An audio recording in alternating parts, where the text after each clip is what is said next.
तो दोस्तों आज के इस वीडियो में हम बात करने वाले हैं मात्रक एवं मापन के बारे में।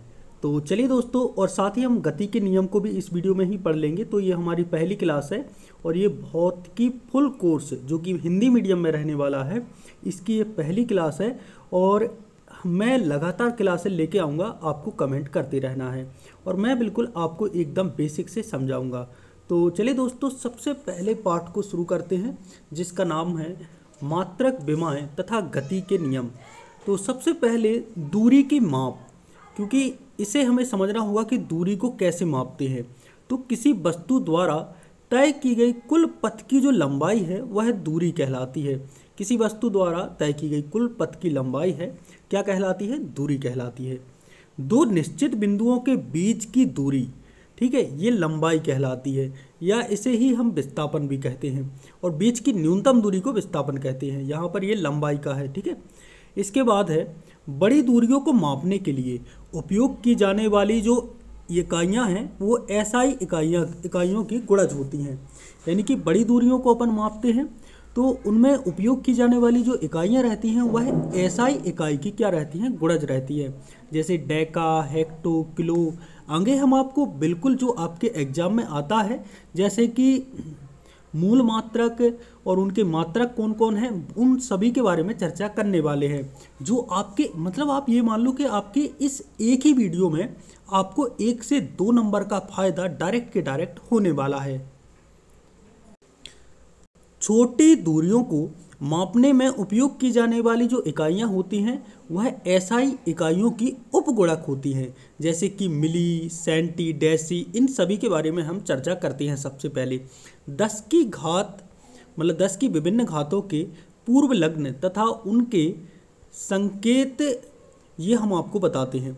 जैसे कि यहाँ पर लिखा है एक्सा, एक्सा इसको ई से दर्शाते हैं और इसको 10 की घात 18 इस रूप में इसे लिखते हैं। ऐसे यहाँ पे कई और चीज़ें हैं तो इनको आपको ज़्यादा इनसे घबराना नहीं है। जैसे कि peta, tera, giga, mega, kilo, kilo 10 की घात 3।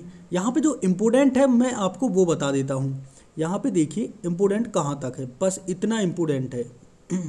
आपको सबसे पहले याद रखना है डेका, ठीक है। डेका मतलब होता है 10 की घात 1, ठीक है। डेका के ऊपर जाएंगे तो आपको 10 का गुणा करना है। क्या करना है? 10 का गुणा करना है। तो हेक्टा हो जाएगा 10 की घात 2 और किलो हो जाएगा 10 की घात 3। नीचे जाएंगे तो आपको 10 का भाग करना है। तो 10 में 10 का भाग करेंगे तो क्या आ जाएगा? 10 के ऊपर मतलब 1/10 आ जाएगा, ठीक है। यहाँ पर डेसी क्या हो जाएगा? डेसी हो जाएगा आपका 10 की घात मतलब 1/10। यहाँ पे -1 का यही मतलब है 1/10। और यहाँ पे देखिए डेसी के बाद ये सेंटी है, ये हो जाएगा 10 की घात -2। इसके बाद मिली है, ये हो जाता है 10 की घात -3। माइक्रो हो जाता है 10 की घात 6 और नैनो हो जाता है 10 की घात 9।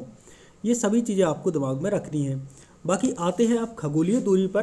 तो दूरी की माप की अपन ने बात कर ली है, अब खगोलीय दूरी को भी जान लेते हैं। तो यहाँ पर देखिए प्रकाश द्वारा एक वर्ष में तय की गई कुल दूरी जो है वह प्रकाश वर्ष कहलाती है। क्या कहलाती है? प्रकाश वर्ष। तो प्रकाश वर्ष की परिभाषा भी आपसे डायरेक्ट पूछ लेता है और एसएससी जैसे एग्जाम में ये वैल्यू, एक प्रकाश वर्ष कितने के बराबर होता है, ये वैल्यू पूछी जाती है। तो 9.467 इंटू 10 टू द पावर मतलब 10 के ऊपर 15 की घात मीटर।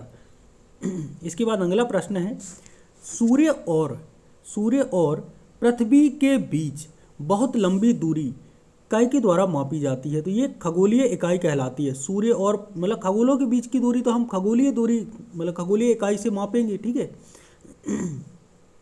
जो एक खगोलीय दूरी होती है वह होती है 1.46 into 10 to the power 11 metre, ठीक है। और हिंदी में माध्यम में ही मैं बोलूँगा इसे 1.496 गुणा 10 के ऊपर 11 मीटर। इसके बाद है दूरी को मापने की सबसे बड़ी जो इकाई है वो है पारसेक। ये प्रश्न कई बार बनता है, दूरी को मापने की सबसे बड़ी इकाई क्या है? पारसेक। बच्चे कंफ्यूज होते हैं और खगोलीय इकाई पर लगाए आते हैं। नहीं भाई, खगोलीय नहीं है, पारसेक है दूरी को मापने की सबसे बड़ी इकाई, ठीक है। तो ये आपको दिमाग में अभी से बिठा लेना है। अभी से आप प्रैक्टिस करोगे तो आप ये मान लो कि आप आगे निकल जाओगे। और एक पारसेक बराबर क्या होता है? 3.26 प्रकाश वर्ष। अब यहाँ पर है लंबाई के कुछ प्रयोगात्मक मात्रक, जो प्रयोग में आप प्रयोग करते हैं ना, जहाँ पे जी प्रयोग वगैरह होता है केमिस्ट्री का, फिजिक्स का, तो उसमें प्रयोगात्मक मात्रक हैं, ठीक है।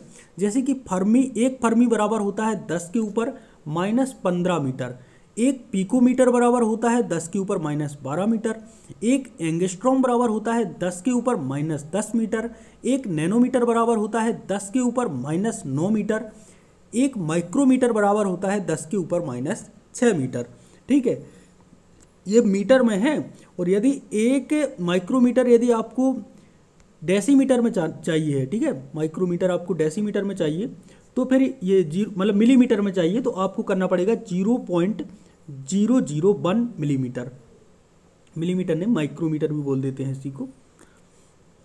अब चलिए अपन जानते हैं कुछ भौतिक राशि और उनके मात्रक। देखो यहाँ पे अभी हम 7 भौतिक राशियों की बात करेंगे, देखो ये, लेकिन उससे पहले कुछ ये प्रश्न भी बनते हैं, तो इनको भी तो समझ लेना जरूरी है ना, इनको भी तो पढ़ना एक बार जरूरी है, तो इनको सबसे पहले अपन समझ लेते हैं। किसी आवश्यक मात्रा को मापने की क्रिया क्या कहलाती है? तो ये मापन कहलाती है। किसी भी आवश्यक मात्रा है, ठीक है, उसको मापने की क्रिया मापन है। मतलब तुम जैसे किसी दुकान पे गए और तुमने कहा, मतलब दुकानदार से तुम ये कहते हो कि मुझे 100 दे दूं।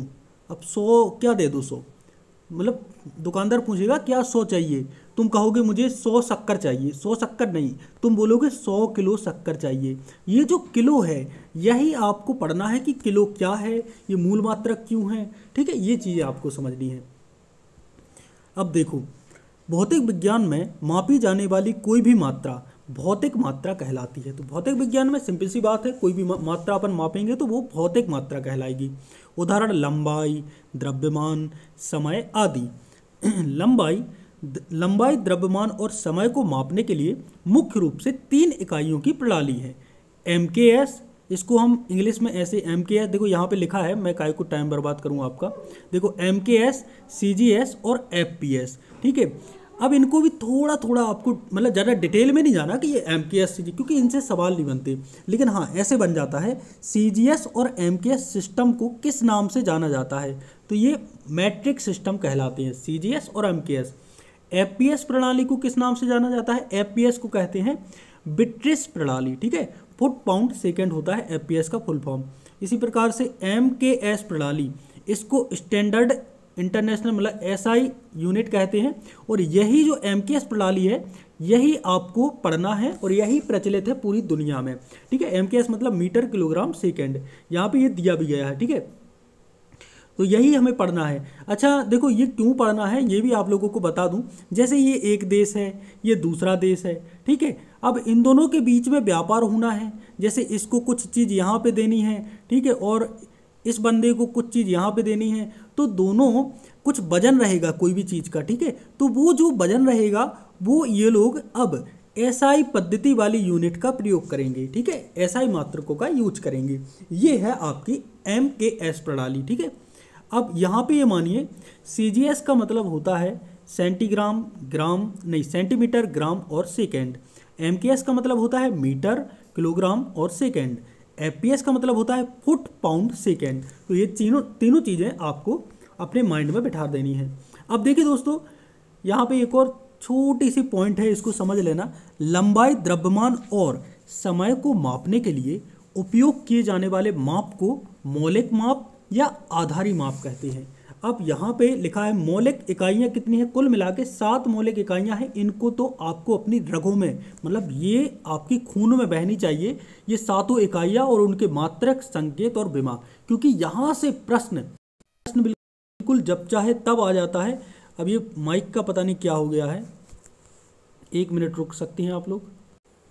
चलो, विघ्न बाधाओं को काटते हुए, अब क्योंकि ये माइक थोड़ा सा वो हो रहा था। चलिए दोस्तों, अब सबसे पहले हम मूल मात्रकों को जानते हैं। इसमें हम ये मूल मात्रक हैं, इनके कौन कौन से मात्रक हैं, मतलब लंबाई को हम काय में मापते हैं, संकेत क्या है और विमा क्या है, इन सभी चीज़ों को बिल्कुल डिटेल में जानने वाले हैं। तो ये आपके लिए सबसे ज़्यादा, यदि इस पूरे वीडियो में सबसे मोस्ट टाइम भी पार्ट है ना कोई, तो ये है।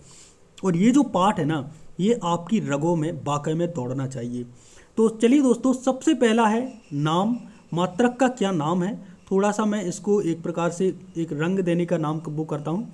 नाम के बाद है मात्रक, मात्रक के बाद है संकेत और संकेत के बाद है विमा। ठीक है। लंबाई का मात्रक है मीटर। लंबाई का मात्रक क्या है? लंबाई का मात्रक है मीटर। मीटर का संकेत है m और विमा रहती है l। ठीक है। विमा आप ऐसे याद रख सकते हो कि लंबाई यानी कि l यानी लंबाई। ऐसे ही द्रव्यमान का मात्रक है किलोग्राम। किलोग्राम को केजी से हम व्यक्त करते हैं और किलोग्राम, इसकी विमा क्या है? m। m क्यों है? m का मतलब होता है मास। मास मतलब वो वाला मास नहीं जो लोग खाते हैं, मास मतलब होता है द्रव्यमान। ठीक है। अब यहाँ पे समय का जो मात्रक है वो है, समय काय में मापते हैं? सेकंड में। सेकंड को एस से प्रकट करते हैं और इसकी विमा होती है टी। क्या होती है इसकी विमा? टी। इसके बाद है तापमान। तापमान को केल्विन, तापमान का मात्रक क्या है? केल्विन। केल्विन को के से व्यक्त करते हैं और इसकी जो विमा होती है मतलब केल्विन नहीं, तापमान की जो विमा है वो क्या है? के। ठीक है। इसको थोड़ा सा, हाँ। अब इसके बाद देखो इनको एक बार और दोहरा देते हैं जिससे कि आपको कंफ्यूज ना हो। देखो दोस्तों, सबसे पहला है आपका लंबाई। लंबाई को मीटर में मापते हैं। ठीक है। लंबाई का मात्रक है मीटर, इसका संकेत है m और विमा है l। द्रव्यमान का जो मात्रक है वो है किलोग्राम। किलोग्राम को केजी से व्यक्त करते हैं और इसकी विमा है m। समय को सेकेंड से, ठीक है, समय का मात्रक क्या है? सेकेंड है और संकेत है s, विमा है t। t यानी कि टाइम। तापमान का केल्विन, मतलब तापमान का मात्रक केल्विन होता है, संकेत है k और विमा भी k है। इसके बाद आगे हम बढ़ते हैं। चार मात्रकों की हमने बात कर दी है, चार मूल मात्रकों की हमने बात की है। लंबाई, द्रव्यमान, समय, तापमान। तो इनको 3-4 बार आप लोग दोहरा दो। लंबाई, द्रव्यमान, समय, तापमान।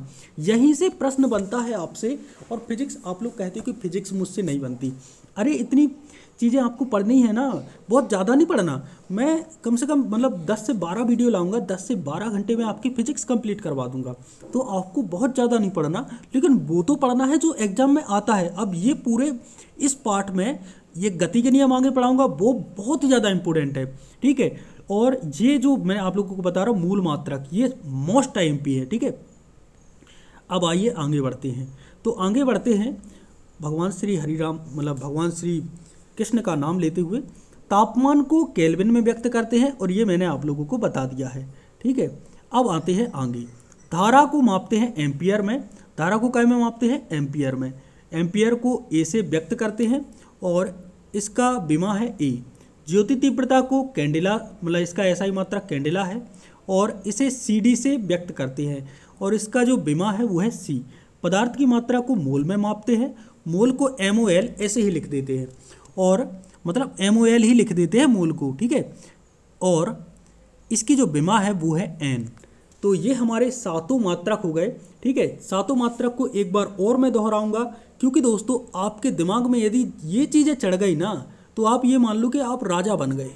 राजा बनने का एक ही नियम है, वो है अपने दिमाग को ये समझाना कि क्या पढ़ना है क्या नहीं पढ़ना है, और जो पढ़ना है उस पर तो बिल्कुल देखो ये है, कमांड अच्छी होनी चाहिए। तो लंबाई का मात्रक है मीटर, जिसे m में व्यक्त करते हैं, विमा है l। द्रव्यमान का है किलोग्राम, जिसे kg में व्यक्त करते हैं, विमा है m। समय का है सेकंड मात्रक और इसे s से व्यक्त करते हैं, विमा है t। तापमान का केल्विन है, केल्विन को k से व्यक्त करते हैं और k कौन सा? Small k, capital. ठीक है। कैपिटल नहीं, स्मॉल k, और इसकी विमा है कैपिटल k। धारा को एम्पियर, धारा का मात्रक एम्पियर है, इसे a से व्यक्त करते हैं और इसकी विमा है a। ज्योति तीव्रता है, इसका मात्रक है कैंडेला, CD से व्यक्त करते हैं और इसकी विमा है C। पदार्थ की मात्रा है मोल। ठीक है। मतलब पदार्थ की मात्रा का मात्रक है मोल और इसका संकेत है MOL और इसकी विमा है N। तो ये सारी चीज़ें आपको ये पढ़ लेनी है, और आई थिंक कि आपको इतनी सुनने से आपको बहुत सारी चीज़ें आपके दिमाग में बैठ गई होंगी। अब माप की 2 पूरक इकाइयाँ भी हैं, यानी कि मूल मात्रक के अलावा 2 पूरक मात्रक भी हैं। तो वो जो 2 पूरक मात्रक हैं उनको भी हम थोड़ा सा समझ लेते हैं। ये दोनों पूरक मात्रक भी काफ़ी ज़्यादा एग्जाम में पूछे जाते हैं कि रेडियन काय का मात्रक है, तो समतल कोण का मात्रक है रेडियन। ठीक है। और रेडियन का संकेत है RAD। ठीक है। RED नहीं है, कई बार ऐसे भी ऑप्शन आ जाता है कि रेडियन का संकेत क्या है, तो RAD है। इसके बाद घन कोण या ठोस कोण, यहाँ पे देखिए घन कोण भी हो सकता है या ठोस कोण भी हो सकता है। इसका मात्रक होता है मतलब इसका मात्रक है स्टेरेडियन। क्या है? स्टेरेडियन। रेडियन नहीं लिखा, यहाँ पे एक ही मात्रा लगा देना, यहाँ पे आर में एक ही मात्रा। स्टेरेडियन होता है, रेडियन नहीं होता। तो इसको ऐसा मतलब इसका संकेत है एस आर। क्या है इसका संकेत? S R. तो ये दोनों चीज़ें भी आपको दिमाग में रखनी है। आगे हम मानक इकाइयों के बारे में भी पढ़ लेते हैं। मानक इकाई क्या कहलाती है, आइए उसे जानते हैं। तो दोस्तों मानक इकाई, ठीक है, थोड़ा सा इस कलर का पेन का कलर चेंज करते हैं।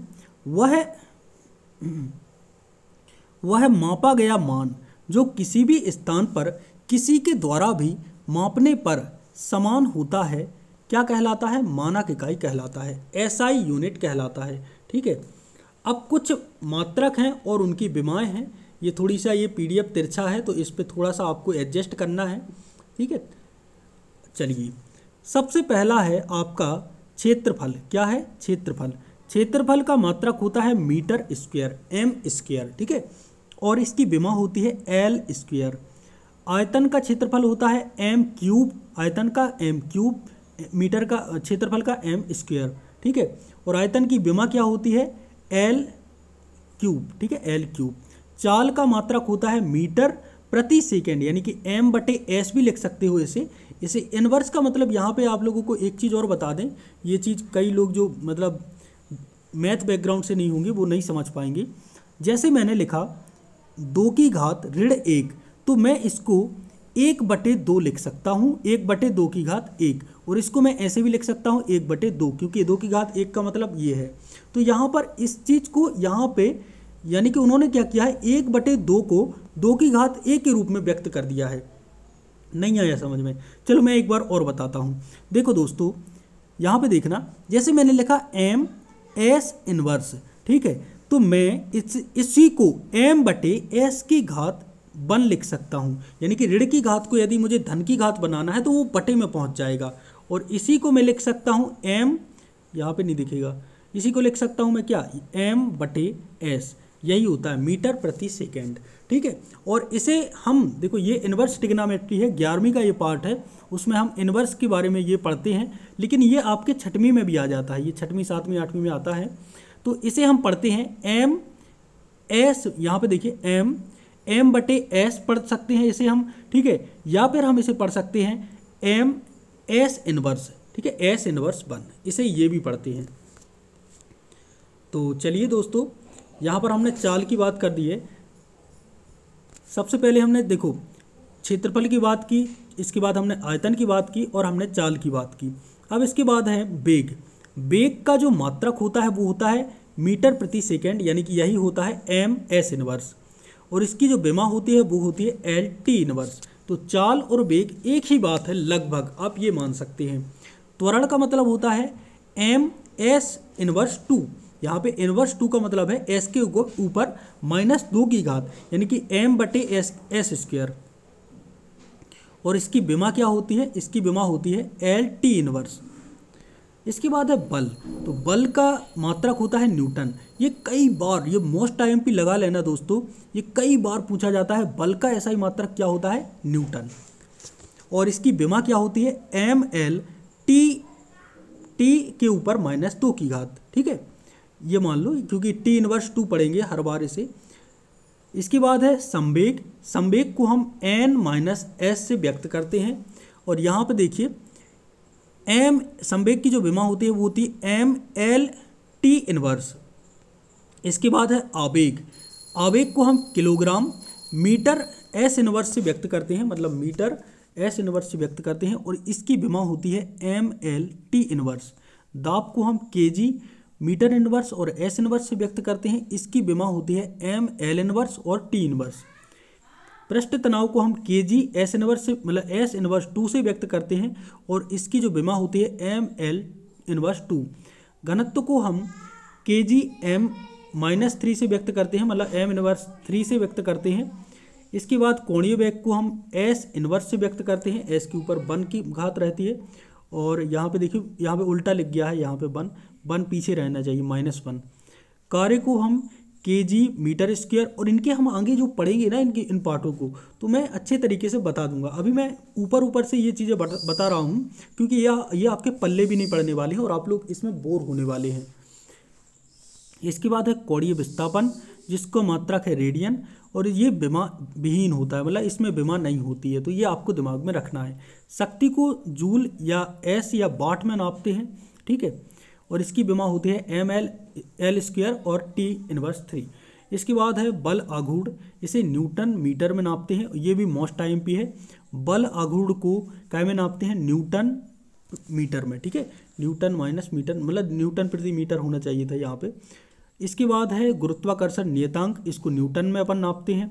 यंग गुणांक को न्यूटन प्रति मीटर स्क्वायर में नापते हैं। श्यानता गुणांक को अपन नापते हैं किलोग्राम मीटर इनवर्स और एस इनवर्स, मतलब किलोग्राम प्रति मीटर प्रति सेकेंड। और यहाँ पे धारिता को फैराडे में, ये भी मोस्ट IMP है, धारिता है उसको फैराडे में नापते हैं। चालकता को हम ओम में व्यक्त करते हैं, ओम इनवर्स में व्यक्त करते हैं। धारा घनत्व को हम एम्पियर में व्यक्त करते हैं, ठीक है, AMP इनवर्स में, और मीटर इनवर्स रहेगा ही बटे में मीटर स्क्वायर। फ्लक्स को हम वेबर में व्यक्त करते हैं, तो ये भी पूछा जाता है, फ्लक्स को काय में व्यक्त करते हैं, इसका मात्रक क्या है? वेबर। प्रतिरोधकता का मात्रक है ओम मीटर। ये दोनों चीज़ें यार याद रख लेना, ये मतलब पूछे जाते हैं, कैसे भी करके मतलब इनको पढ़ लो अच्छे से, ठीक है। देखो फ्लक्स का वेबर है, फ्लक्स का क्या है? वेबर है, और प्रतिरोधकता का है ओम मीटर।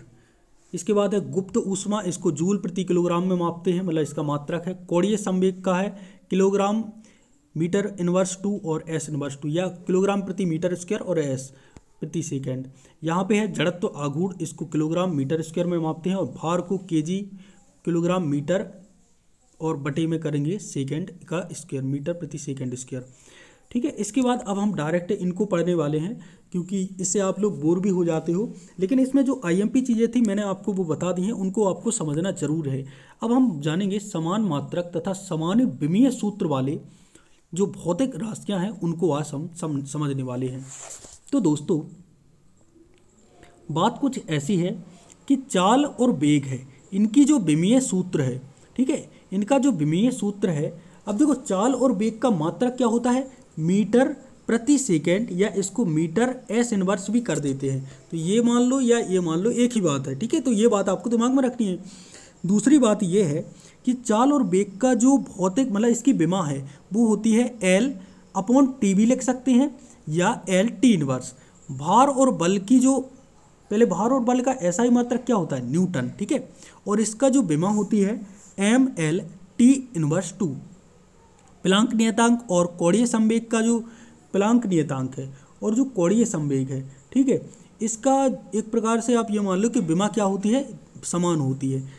अब ये चीज़ें आपको दिमाग मतलब ये कुछ चीज़ें पल्ले नहीं पड़ेंगी, इनको जब मैं आपको देखो प्लांक नियतांक को समझाऊंगा तो मैं इसको भी कंप्लीट करवा दूंगा, कोणीय वेग को मैं इसको भी आपको समझा दूंगा, संवेग संरक्षण का सिद्धांत मैं आपको बताऊंगा, रॉकेट संरक्षण मतलब रॉकेट से संबंधित है, ऊर्जा काल बल आघूर्ण को मैं आपको बताऊंगा, यंग प्रत्यास्थता गुणांक, दाब बल प्रतिबल प्रस्ताव, ये सभी चीज़ें मैं आपको जब समझाऊंगा तो इनके बारे में मैं आपको बताता जाऊँगा, क्योंकि ये आपको जब मैं पढ़ाऊँगा ना इन पाठों को तो आपको ज़्यादा अच्छे तरीके से आएंगी।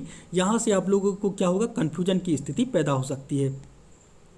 अब ये चीज़ें आपको समझनी है कि सदिश तथा अदिश राशियाँ, इसको भी आप लोग अपनी मतलब जो नोट्स बना रहे हो उसमें मोस्ट IMP टॉपिक में इसको मतलब लिख लो इसको, ठीक है, ये मोस्ट IMP टॉपिक है। तो सबसे पहले बात करते हैं सदिश राशियों की। सदिश राशियाँ यानी कि इन्हें वेक्टर भी कहते हैं अंग्रेजी में। ऐसी भौतिक राशियाँ जिसमें दिशा और परिणाम दोनों हो सदिश राशियाँ कहलाती हैं। ऐसी भौतिक राशियाँ जिसमें दिशा और परिणाम, कितनी सरल परिभाषा है, इस पे मैं ज़्यादा जोर नहीं देने वाला कि इसको आप लोग याद रखूँ।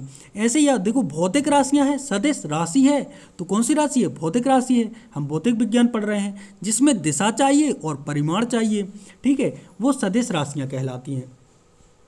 अब देखो सदिश राशियाँ यहाँ पे देखिए, ये पॉइंट भी लिखा है और ये आपको जानना है, यह साधारण बीजगणित के नियमों का पालन करती हैं। तो जो सदिश राशियाँ होती हैं वह बीजगणित के नियमों का पालन करती हैं, ये बात आपको दिमाग में रखनी है। अब देखिए बीजगणित क्या है? गणित की एक शाखा है। इसके बाद है सदिश राशियाँ।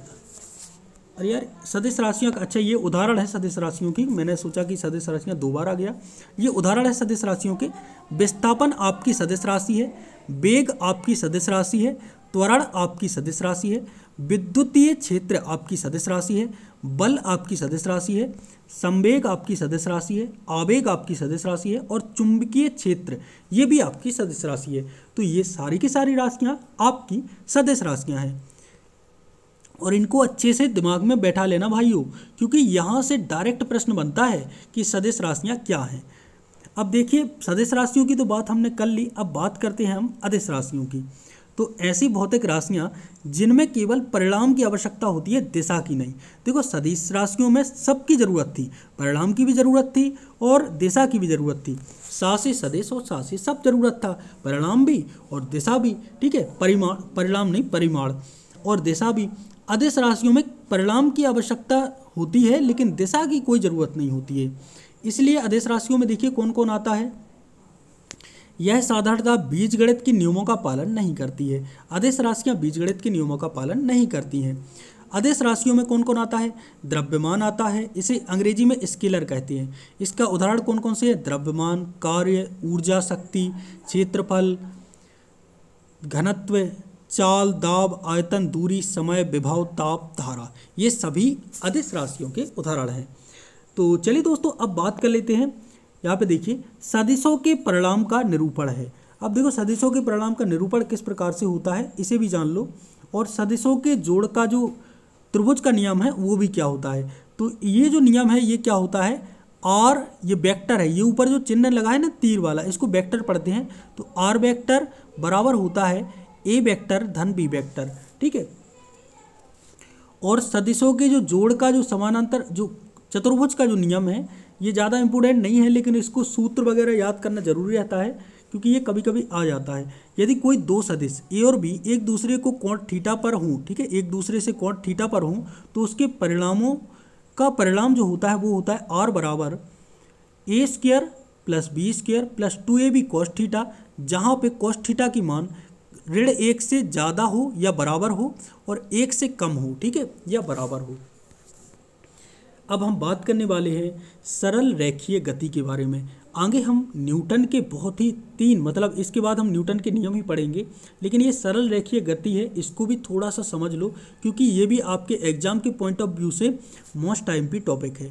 सरल रेखीय गति, ठीक है। समय के साथ किसी वस्तु की स्थिति में परिवर्तन, समय के साथ कोई भी वस्तु हो उसकी स्थिति में परिवर्तन गति कहलाता है। यह आपकी टेक्निकल परिभाषा है और इसको ऐसे ही याद रखना है। जब शरीर एक सीधी रेखा में चलती है तो इसे ही सरल रेखीय गति कहते हैं। आवर्ती गति कितने प्रकार की होती है। तो आवर्ती गति 3 प्रकार की होती है, सरल लोलक गति, एक समान वृत्तीय गति, और इसको हम न्यूटन की गति के नियम के बाद पढ़ेंगे। देखो उदाहरण में देखिए कौन कौन सी आवर्ती गति के उदाहरण है। झूले की गति, घड़ी की सुई की गति और पेंडुलम। ये झूले की गति, जैसे आप झूला झूला होगा ना, उसमें आप लोग यहाँ पे बैठते हो तो वो यहाँ तक जाता है, यहाँ तक जाता है, ये सब आवर्ती गति के उदाहरण है। इनको हम आगे जानेंगे बिल्कुल डिटेल में, आप टेंशन नहीं लेना। वस्तु किसी मध्य या स्थिर स्थिति से आगे पीछे चलती है या जब गति दोहराई जाती है तो उसे दोलन गति कहते हैं। तो यहाँ पर जब गति दोहराई जाती है या वस्तु किसी मध्य या स्थिर स्थिति से आगे पीछे चलती है तो ये दोलन गति कहलाती है। अंग्रेजी में रोटेशनल स्पीड जो भी बोलते हैं इसको। इसके बाद है किसी वस्तु द्वारा तय की गई कुल पथ की लंबाई, ये दूरी कहलाती है। लेकिन ये देखिए किसी वस्तु द्वारा तय की गई सबसे छोटी जो पथ की लंबाई है वो विस्थापन कहलाती है। इन दोनों चीज़ों को मैं थोड़ा सा एक्सप्लेन भी कर देता हूँ क्योंकि इससे आप लोग कन्फ्यूजन की स्थिति पैदा ना हो। जैसे मैं यहाँ से ये नहीं, रुकिए 1 मिनट, मैं यहाँ था और मैं यहाँ गया, ठीक है, यहाँ से मैं यहाँ गया और उसके बाद मैं यहाँ गया। अब देखिए दोस्तों समझना बात को, इसको मैं सीधे रास्ते से जाऊँगा तो ऐसे और ऐसे जाऊँगा, लेकिन यही कहलाएगी हमारी दूरी। ये कुल जो लंबाई है वो दूरी कहलाती है। आप ये मान लो कि आपने कितनी दूरी तय की, आप ऐसे थोड़ी करेंगे जैसे आप बकाइन मतलब आप कोई भी गांव है, जैसे आप भोपाल से इंदौर गए तो आड़ी तिरछी सभी दूरी आपकी काउंट होगी। लेकिन विस्थापन कितना कहलाएगा, ये सबसे न्यूनतम दूरी कहलाएगी विस्थापन। ये समझ लो आप, और ये समझ ले तो आपका उद्धार हो गया। सबसे न्यूनतम दूरी है आपका विस्थापन, ठीक है, ये आपका विस्थापन है। और कुल दूरी कितनी है, कुल पथ की लंबाई कितनी है, ये आपकी दूरी है। तो किसी वस्तु द्वारा तय की गई कुल पथ की जो लंबाई है वो दूरी कहलाती है। क्या कहलाती है, दूरी। किसी वस्तु द्वारा तय की गई सबसे छोटी पथ की लंबाई विस्थापन है। सबसे छोटी शॉर्टकट कह सकते हैं आप लोग विस्थापन को। गति की दर क्या कहलाती है, चाल कहलाती है। और चाल की परिभाषा देखिए क्या है, एक इकाई समय में किसी वस्तु द्वारा तय की गई कुल दूरी, यही चाल कहलाती है। एक इकाई समय यानी कि 1 सेकेंड में। चाल का एसआई मात्रक मीटर प्रति सेकेंड होता है। यात्रा की कुल दूरी को कुल किए गए समय से विभाजित करने पर क्या प्राप्त होता है, तो औसत चाल प्राप्त होती है। औसत चाल बराबर क्या होता है, कुल दूरी बटे कुल समय, ठीक है, ये सूत्र होता है औसत चाल का। और ये तो आप लोग जानते हो कि कुल दूरी से अपन कुल कितना समय लिया है, ये यदि अपन करेंगे तो अपन को औसत चाल प्राप्त हो जाएगी। किसी निश्चित दिशा जो है उसमें, किसी निश्चित दिशा में गति करने वाली वस्तु की जो चाल है वो कहलाती है वेग। एक निश्चित दिशा में यदि किसी मतलब गति करने वाली जो वस्तु है उसकी जो चाल रहेगी वह वेग कहलाएगी। यहाँ पे देखिए औसत वेग, ये क्या कहलाता है, तो औसत वेग बराबर होता है विस्थापन बटे समय। औसत वेग बराबर विस्थापन बटे समय, लेकिन औसत चाल बराबर होता है कुल दूरी बटे कुल समय। ये वेग और चाल में यही अंतर है। अब देखिए यहाँ पे, यहाँ से आपने स्टार्ट किया और यहाँ पे आपने एंड किया, तो विस्थापन बराबर होगा सबसे छोटा पथ, यानी कि रास्ता था ये एक रास्ता है। तो मैं थोड़ा सा इसको क्लियर बताता हूँ। रास्ता है ये वायु, ये तुम्हारा रास्ता है। तुम ये सड़क मार्ग से गए तो ये तुम्हारी कहलाएगी पथ की लंबाई है, कुल पथ की लंबाई दूरी कहलाएगी। लेकिन सबसे छोटी लंबाई जो कहलाएगी वो विस्थापन कहलाएगी। अब विस्थापित कहाँ से कहाँ तक हुई, ये आपका विस्थापन कहलाता है। प्रति एकांक मतलब प्रति इकाई समय में वेग, अरे इसको छोटा कर लेते हैं, हाँ, प्रति इकाई समय में वेग में परिवर्तन क्या कहलाता है, त्वरण कहलाता है। वेग की दिशा में त्वरण जो है वह सकारात्मक त्वरण होता है, और वेग की विपरीत दिशा में त्वरण होता है वो ऋणात्मक त्वरण होता है। जब वस्तु समान समय अंतराल में वेग में समान परिवर्तन के साथ एक सीधी रेखा में चलती है तो इसको एक समान त्वरण कहते हैं। जब वस्तु सीधी रेखा में चले तो एक समान त्वरण। जब किसी वस्तु का वेग असमान दर से बदलता हो उसको असमान त्वरण कहते हैं। इसके बाद है मुक्त रूप से गिरती वस्तु, किसका उदाहरण है, ये एक समान का उदाहरण है। भारी यातायात में वाहन किसका उदाहरण है, असमान त्वरण का उदाहरण है, क्योंकि वो हर बार क्या हो रहा है, रुक रहा है, क्योंकि यातायात भारी है, ठीक है। वेग और यहाँ पे भीड़ भी मान सकते हैं। वेग और समय के बीच ग्राफ खींचने पर इसका ढलान किसको दर्शाता है, ये औसत त्वरण को दर्शाता है। न्यूटन गति के नियमों की क्या विशेषता है, तो सब मतलब न्यूटन के गति के नियम काय के नियम है, तो सभी गति के नियम पर आधारित हैं और ये सरल रेखीय गति में एक समान त्वरण पर आधारित नियम है। तो चलिए दोस्तों, अब जो आपका बेसब्री से इंतजार था न्यूटन के नियम का, उन तीनों नियम को अब हम जानते हैं। सबसे पहले हम बात करते हैं न्यूटन का पहला नियम। न्यूटन का पहला नियम, और इसको ही कहते हैं अपन जड़त्व का नियम। क्या कहते हैं, जड़त्व का नियम। काफ़ी आईएमपी चीज़ें हैं ये जो मैं आपको बता रहा हूँ, और ये आपके एग्जाम में ज़रूर आते हैं। तो चलिए दोस्तों, क्या है ये नियम, क्यों है ये नियम, और कैसे ये नियम बना, आइए इसे समझते हैं। किसी वस्तु की एक अवस्था में रहने की प्रवृत्ति जड़त्वता कहलाती है, ठीक है। यानी कि यदि कोई वस्तु स्थिर है तो वह स्थिर ही रहेगी, यही है आपकी जड़त्वता। जड़त्वता है ये मान लो कि एक ही अवस्था में रहने की जो प्राकृतिक प्रवृत्ति है वही आपकी जड़त्वता है। इसको आप लोग ऐसे मान सकते हो कि आप जहाँ बैठे हो वो आपका बैठना ही एक प्रकार से जड़त्वता है। जड़त्वता किसके समानुपातिक होती है, तो जड़त्वता द्रव्यमान के समानुपातिक होती है। किसी वस्तु का द्रव्यमान किसकी माप है, ये जड़त्वता की माप है। किसी पिंड में अपनी एक समान गति की स्थिति को स्वयं बदलने में असमर्थता को क्या कहा जाता है, तो इसको गति की जड़त्वता कहा जाता है। किसी पिंड की अपनी आराम की स्थिति को स्वयं बदलने में असमर्थता है, उसको आराम की जड़त्वता के रूप में जाना जाता है। किसी पिंड में, पिंड मतलब समझ लो तुम, पिंड मतलब ये नहीं तुम पिंड वगैरह कोई कहीं पिंड ले जाओ, वो नहीं भाई, किसी पिंड में अपनी गति की दिशा स्वयं बदलने की जो असमर्थता है वह दिशा की जड़त्वता कहलाती है। एक ऊंची छलांग लगाने वाला ऊंची छलांग लगाने से पहले कुछ देर दौड़ता है, ताकि क्या होता है, ये जो छलांग लगाने वाला रहता है वो पहले कुछ दौड़ के आता है। ऐसा तो नहीं कि उसे यहाँ से छलांग लगाने डायरेक्ट लगा देता है, पहले वो यहाँ से भाग के आएगा और यहाँ से आएगा, फिर यहाँ से फिर इतनी छलांग लगा देगा। तो क्यों करता है, क्योंकि गति की जो जड़त्वता है उसे लंबी छलांग लगाने में क्या करती है, मदद देती है। एक धावक अंतिम रेखा पार करने के बाद भी क्यों दौड़ता है, क्योंकि गति की जड़त्वता उसे दौड़ाए रखती है। मतलब आपने देखा होगा जो रनर मतलब दौड़ होती है ना 100 मीटर की दौड़, उसमें देखो अंतिम रेखा पार हो जाती है, लेकिन जो दौड़ है मतलब जो रनर है वो दौड़ता रहता है, मतलब कुछ देर तक दौड़ता रहता है, तो वो गति की जड़त्वता ही उसे दौड़ाए रखती है। ये न्यूटन के गति का पहला नियम है। अब जड़त्वता के कुछ उदाहरण रहते हैं और ये एग्जाम में ऐसे एज इट इज पूछे जाते हैं, तो आपको एज इट इज ही पढ़ना है।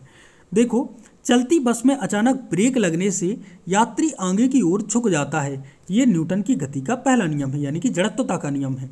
यानी कि यदि कोई वस्तु स्थिर है तो वह स्थिर रहेगी, और यदि कोई वस्तु गतिमान है तो वह गतिमान ही रहेगी जब तक कि उस पर कोई बाह्य बल आरोपित नहीं किया जाता है। ये कहता है न्यूटन की गति का पहला नियम। रुके हुए वाहन के अचानक हिलने से यात्री पीछे की ओर झुक जाते हैं। देखो, ब्रेक लगने से आगे की ओर झुक जाते हैं यात्री, और मतलब एक प्रकार से रुके हुआ वाहन है और वह अचानक चलने लगता है तो यात्री पीछे की ओर झुक जाते हैं। तो ये कहलाता है न्यूटन की गति का पहला नियम। कालीन को डंडे से अपन पीटते हैं, आपके यहाँ कंबल वगैरह है उसको डंडे से तुम पीटोगे तो धूल के कण हैं वह गिरेंगे, ये भी न्यूटन की गति का पहला नियम है। पेड़ पौधे की शाखाओं को हिलाने से पत्तियों का गिरना, बल की परिभाषा किस नियम से कही जाती है, तो न्यूटन के गति के पहले नियम से बल की परिभाषा आप दे सकते हैं। अब ये कुल एज इट इज जो परिभाषा है, जब खड़ी बस है वह चलने लगती है तो उसमें खड़े यात्री पीछे की ओर गिर जाते हैं। इसमें कौन सा नियम इस स्थिति की व्याख्या करता है, तो न्यूटन की गति का पहला नियम, इसी को जड़त्वता का नियम भी कहते हैं। तो ये बात भी आपको दिमाग में रखनी है, न्यूटन की गति का पहला नियम जड़त्वता का नियम। अविक्षुब्ध वस्तुओं के स्थिर रहने या एक ही वेग से गतिमान रहने की जो प्रवृत्ति है वो गति का पहला नियम कहलाती है। इसके बाद है गति का प्रथम नियम, जड़त्व का नियम भी कहा जाता है। गति का पहला समीकरण वेग और समय के बीच संबंध को दर्शाता है। ये आईएमपी पॉइंट है कि वेग और समय के बीच के संबंध को कौन सा नियम दर्शाता है, तो ये आपका पहला नियम दर्शाता है।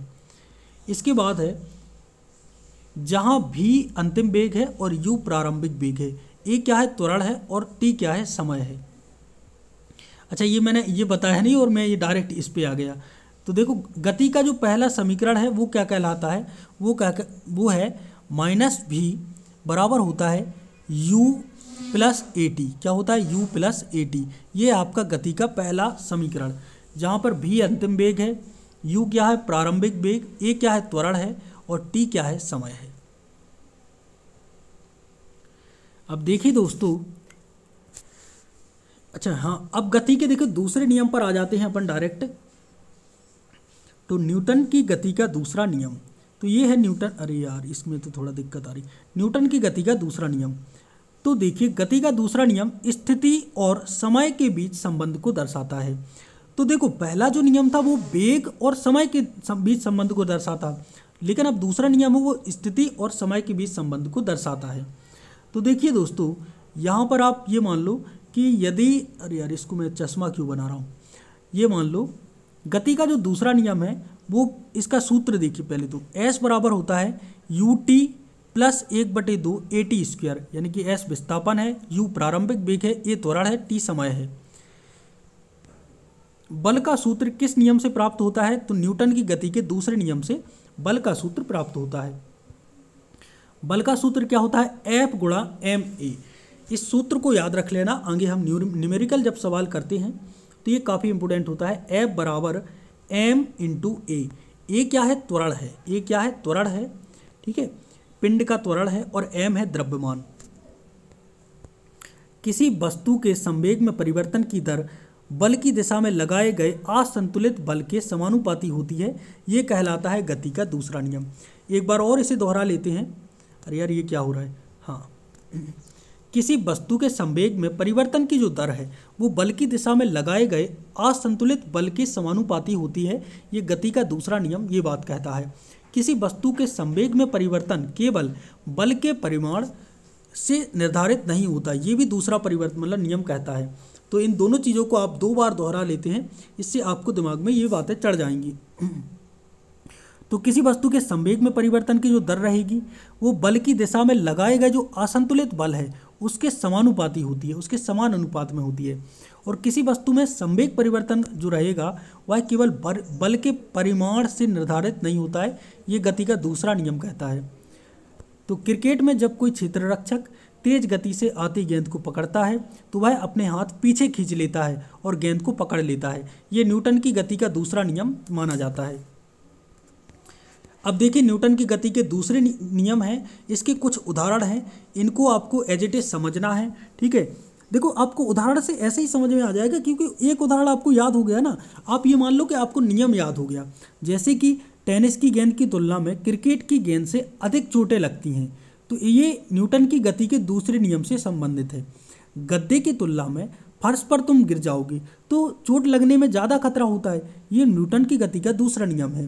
ठीक है, ऊंची एवं लंबी कूद में जमीन को खोदकर हल्का कर दिया जाता है ताकि कम चोट लगे, तो ये न्यूटन की गति का दूसरा नियम है। बड़ी कील को अधिक गहराई तक ठोकने के लिए हथौड़े से अधिक बार किए जाते हैं, ये न्यूटन की गति का दूसरा नियम है। अब बात करते हैं थोड़ी से आवेग के बारे में। पहले हम आवेग को समझेंगे, फिर हम बात करेंगे न्यूटन की गति के तीसरे नियम की। तो आवेग ज़्यादा नहीं है, यहाँ पे देखिए थोड़ा सा बस है, तो समझ लेते हैं। आवेग क्या कहलाता है? बल और समय के गुणनफल को आवेग कहते हैं। तो जो बल रहेगा, फोर्स रहेगा और टाइम रहेगा, सेकेंड मतलब जिसमें भी होगा, तो इसके गुणनखंड को ही अपन क्या कहेंगे? टाइम यानी कि टी, इसके गुणनखंड को आवेग कहेंगे। आवेग बराबर आवेग को आई में व्यक्त करते हैं, तो आवेग आई बराबर बल एफ इंटू समय टी। आवेग का एसआई मात्रक क्या होता है? न्यूटन प्रति मतलब न्यूटन सेकेंड प्रति किलोग्राम मीटर, मतलब यहाँ पे ये देखिए न्यूटन प्रति सेकेंड किलोग्राम मीटर प्रति सेकेंड। उदाहरण, यदि कोई खिलाड़ी कैच लेना चाहता है तो वह अपना हाथ पीछे की ओर खींचता है, जिससे समय का मान बढ़ जाता है और लगाया गया बल कम हो जाता है, जिससे कैच आसानी से पकड़ लिया जाता है।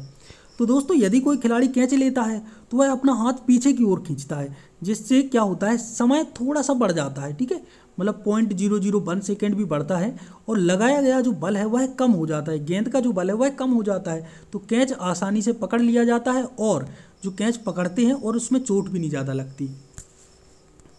इसके बाद है सीमेंट के फर्श पर गिरने पर लगने वाला जो आदमी है। ठीक है, यहाँ पे देखिए सीमेंट के फर्श पर गिरने पर लगने वाली आदमी की रेत है, उसके टिल्ले पर गिरने से ज़्यादा चोट लगती है। मतलब यदि आप रेत के टिल्ले पे गिरोगे और सीमेंट के फर्श पे गिरोगे तो इस सीमेंट के फर्श पे ज़्यादा चोट लगेगी, ये आवेग के कारण ही होता है।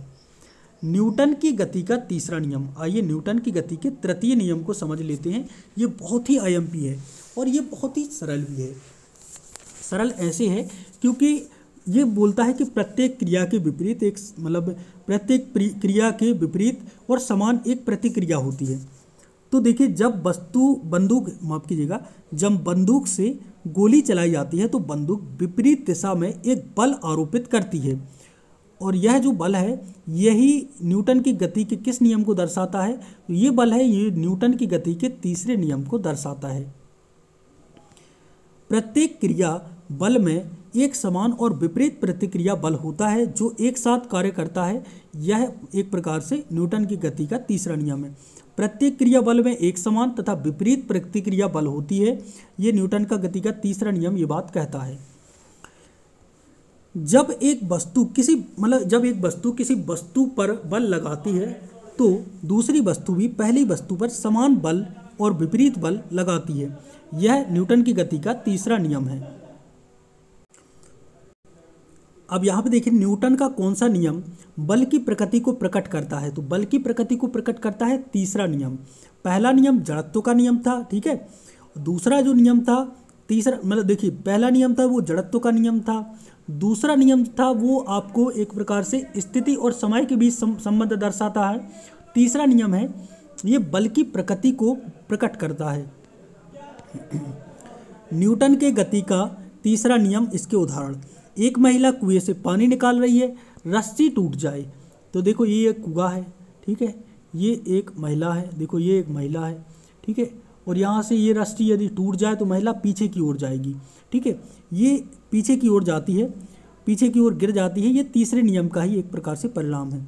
गोली चलाने पर बंदूक के झटके के कारण चोट लगती है, मतलब एक प्रकार से आपको बंदूक का झटका है उससे चोट लग जाती है, ये तीसरे नियम के कारण। तैरते समय पानी से टकराते हैं, ये तीसरा नियम है। नाव से कूदने पर नाव पीछे की ओर जाती है, ये तीसरा नियम कहता है। रॉकेट का उड़ान भरना, ये तीसरा नियम पर आधारित है, ठीक है। और गति का जो तीसरा समीकरण है वो है v² बराबर u² प्लस 2as। अब बात कर लेते हैं हम संघट्ट की। संघट्ट क्या कहलाता है, ये कितने प्रकार का होता है, आइए इसे समझ लेते हैं कि संघट्ट आखिर होता क्या है। संघट्ट के बाद हम रेखीय संवेग के संरक्षण के नियम पर बात करेंगे, और इसके बाद हम एक समान वृत्तीय गति और सरल लोलक गति के बारे में बात करेंगे और हमारा चैप्टर समाप्त हो जाएगा। तो सबसे पहले संघट्ट के बारे में बात कर लेते हैं। तो जो संघट्ट है, ठीक है, संघट्ट क्या है, संघट्ट कितने प्रकार की होती है, 3 प्रकार की होती है। प्रत्यास्थ संघट्ट, अप्रत्यास्थ संघट्ट और पूर्णतः अप्रत्यास्थ संघट्ट। प्रत्यास्थ संघट्ट जिस गति से टकराएगा उसी गति से वापस भी आएगा। प्रत्यास्थ संघट्ट है वह जिस गति से, मतलब यह जिस गति से टकराएगा उसी गति से वापस आएगा। इसमें गतिज ऊर्जा एवं संवेग संरक्षित रहता है, ठीक है। और जो अप्रत्यास्थ संघट्ट रहता है उसमें गतिज ऊर्जा संरक्षित नहीं रहती है, लेकिन संवेग संरक्षित रहता है। तो देखिए यहाँ पे E बराबर E यानी कि एनर्जी बराबर 1 है, ठीक है। अप्रत्यास्थ संघट्ट जिस गति से टकराता है उस गति से वापस नहीं आता है, बल्कि उससे कम गति से लौटता है, ये अप्रत्यास्थ संघट्ट है। कि इसमें गतिज ऊर्जा है वह संरक्षित नहीं रहती है, लेकिन संवेग पूर्णतः संरक्षित रहता है। तो E यहाँ पे E का मान है वह 1 से क्या होगा, छोटा होगा। एक है पूर्णतः अप्रत्यास्थ संघट्ट।